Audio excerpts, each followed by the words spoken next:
Oblikers, kalian termasuk yang ini? Atau yang ini? Kita melipir yuk.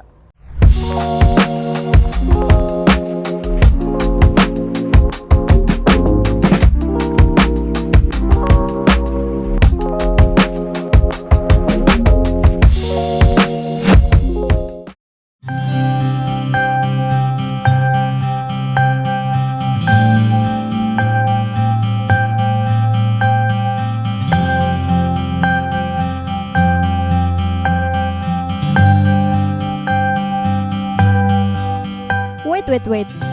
Wow, lihat deh, seger banget. Pikiran langsung fresh gak sih? Bentar deh. Kok nggak ada tanahnya ya? Loh. Kok cuma pakai air? Tapi kok bisa seger-seger gini ya? Kok bisa? Oblikers, kalian tahu nggak sih 3 fakta menarik penanaman sayuran menggunakan metode hidroponik ini? Yang pertama, tanaman yang ditanam dengan hidroponik cenderung tumbuh lebih cepat dibandingkan dengan yang ditanam di tanah. Ini karena tanaman mendapat akses yang langsung ke nutrisi yang mereka butuhkan, yang mempermudah proses fotosintesis dan pertumbuhan. Kedua, selain itu, tanaman hidroponik meskipun metodenya menggunakan air, tapi faktanya bisa menghemat air hingga 90%. Hal ini dikarenakan air yang digunakan bisa didaur ulang sehingga bisa mengurangi pemborosan air. Yang ketiga, karena tidak menggunakan tanah dan tumbuh di ruang tertutup serta sistem yang terkendali, penanaman metode ini jauh lebih minim resiko hama dan juga penyakit tanaman. Bahkan, dalam sistem hidroponik, Anda dapat mengontrol hampir semua faktor yang mempermudah pertumbuhan tanaman seperti pH, suhu, kelembapan, dan kadar nutrisi.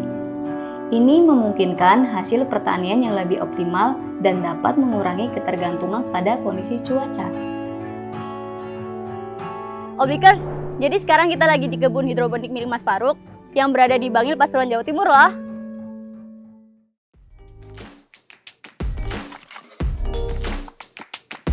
Awal mula saya menerapkan metode hidroponik ini dari ekstrakurikuler sekolah, yaitu ekstra lingkungan hidup, yang awal mulanya ada kegiatan yaitu menanam secara hidroponik. Untuk jenis sayuran yang ditanam, saya ada selada, kangkung, sawi pakcoy, bayam merah, bayam hijau, itu aja sih.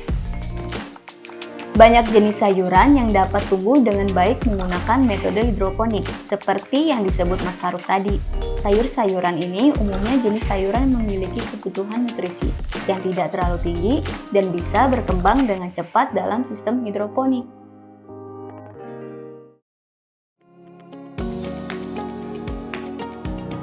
Untuk menjalankan metode hidroponik ini, saya sudah berjalan selama 4 tahunan. Oblikers, Mas Faruk ini masih muda, tapi keahliannya menanam dengan metode hidroponik gak kaleng-kaleng loh. 4 tahun perjalanannya menjadi petani modern membuat beliau penuh inovasi dan semakin paham menanam dengan cara yang lebih efektif dan efisien. Mengapa hidroponik dikatakan lebih efektif dan efisien?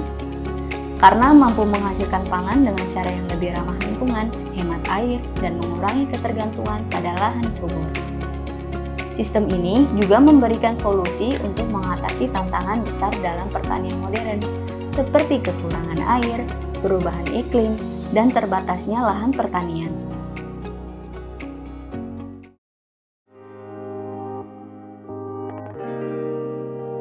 Untungnya apa aja sih Mas dari menanam sayuran hidroponik ini? Keuntungan dari menanam sayuran hidroponik ini yang pertama itu hemat air, mudah perawatannya, tanpa pestisida.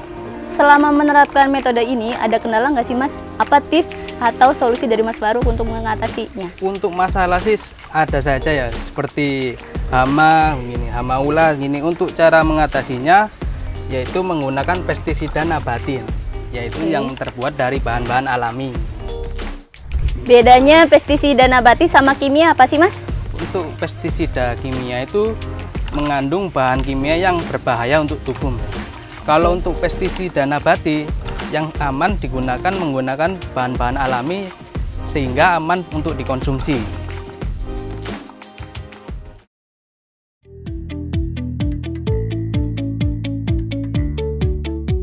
Oblikers, ternyata menanam sayuran dengan metode hidroponik ini sangat banyak keuntungannya ya.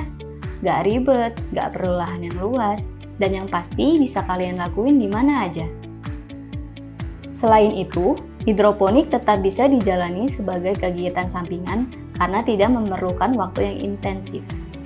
Kita cukup memeriksa sistem dan tanaman sesekali untuk memastikan semuanya berjalan lancar.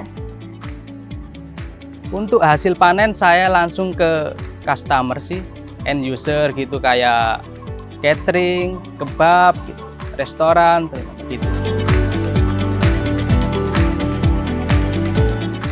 Untuk kegiatan lain saya berjualan pentol bakar seperti angkringan gitu.